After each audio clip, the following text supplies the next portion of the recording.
a new episode of chemistry. Now, I'm not going to go hang green over you. Ta-da-da! So, let's just get started with today's episode. Orbital numbers. Yes, there is a limit. Alright, so let's just see what this is. Alright, orbital numbers. I need a chart ready because I am not really a great memorizer. But speaking of terms, let's just get into this. Let's just dive into this immediately, shall we? Okay. Firstly, there is a lot that can be shown in this. So today we'll only be talking about 4 orbital shells. You'll have to Google the rest. And by the way, we call these, the following we'll be calling is called electron configurations.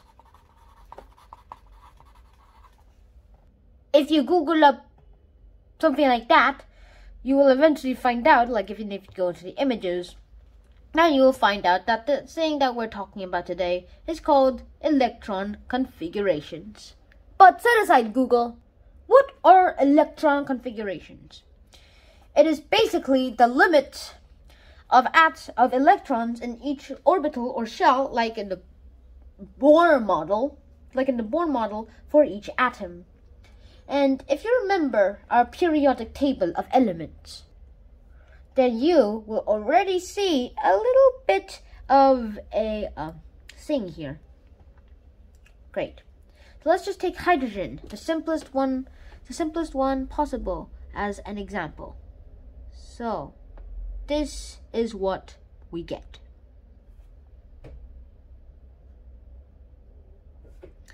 I'm not entirely surprised by this, but it only has 1 orbit, 1 electron, and 1 proton in its basis form. For helium, it has 2 protons and 2 electrons. So this is the first one. So this is the first configuration. If you go to lithium, you see that there are 2 orbital shells, but only, if you look closer, 3 electrons. So you can already guess that the first orbital's electron configuration is just 2. Let's just see what the third one, what the second orbital's configuration is. I think it was oxygen. Nah, it was neon. You will have figured out by now that, let's just check. Yup, that in neon, it has 10 electrons, and the maximum capacity for the second orbital shell would have been 8, because 2 minus 10 equals 8. So let's just write this down as a table. Actually, you know what? Let me just draw you a diagram. Let's say this is the nucleus.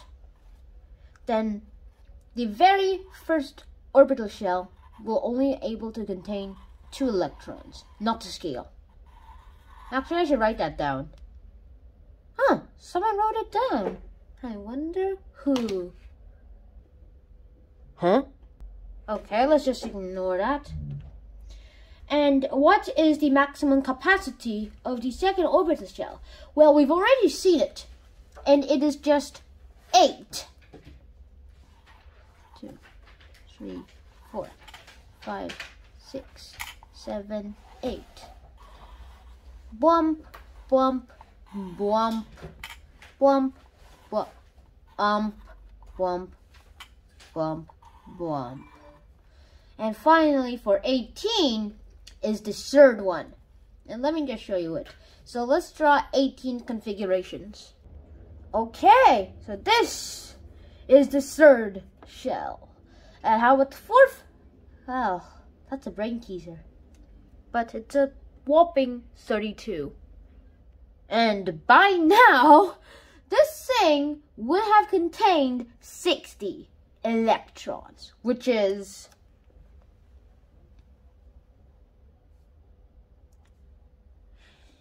neodymium. Wow, that's that's a whopping number. I should have really just told you the first. I should have really just told you the first 3 ones. That's actually the most accurate version and the most usual one we talk about. The rest you should have Googled. But actually, if you're really not believing me, you can Google it up. And then if you find a result that says some other number for the original electrons, well then, just tell me in the comments below. And now with that, let's give you a few examples. Alright, so let's get back to our periodic table of elements.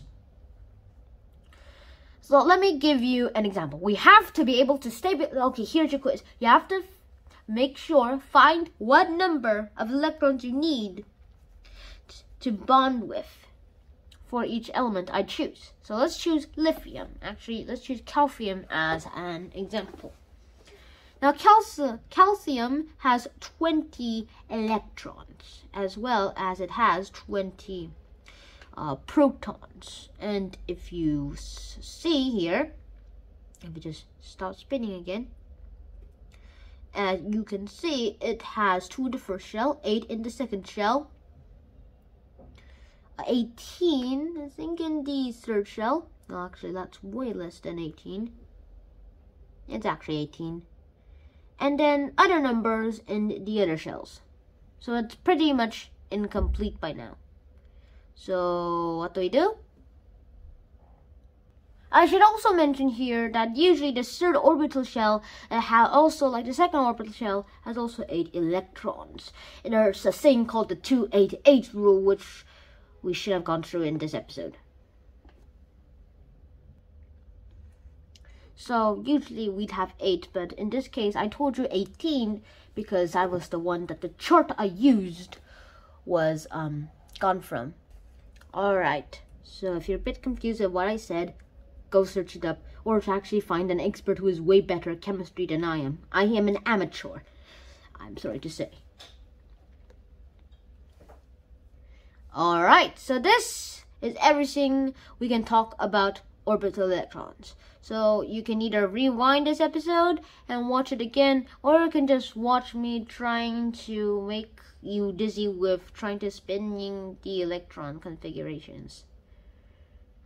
So, see you again in the next episode. Schnan out. Peace.